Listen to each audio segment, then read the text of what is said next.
Hi and welcome back to my channel. Now in this video I'd like to share with you my experience of almost 4 years of working with the Canon RF28-70 f2 lens.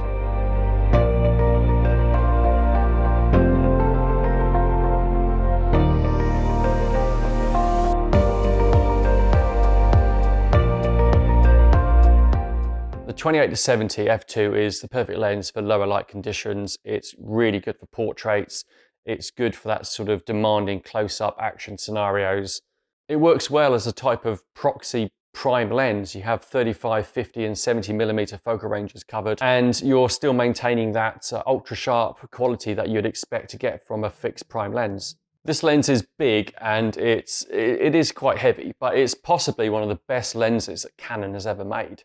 It was released fairly early in the development of the sort of RF mount. So this lens was released I think towards the back end of 2018, so it's been around for quite a while. So Canon knew what they were doing very early in the development of the R series, and it was a sign of what was to come with the RF lineup. The optical quality coming out of this lens is absolutely fantastic. The 28mm can be slightly limiting at times. There's been many occasions, especially for interior and architectural work, that I've felt like I needed to have a wider lens, but this lens just delivers quality imagery.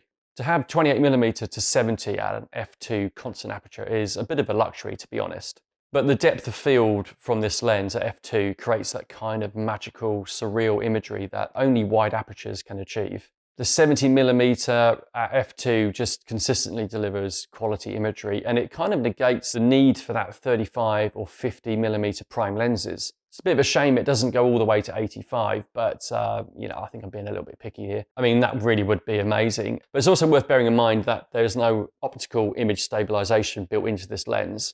That would have been even more amazing, but also I think it would have made it much bigger and heavier and probably even more expensive. So I think it's about right the way that it is, 28-70 f2, but with no optical image stabilization system.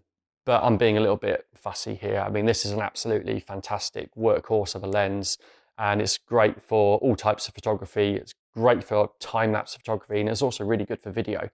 There is the older EF28-70 at f2.8, or alternatively the RF24-70 at f2.8.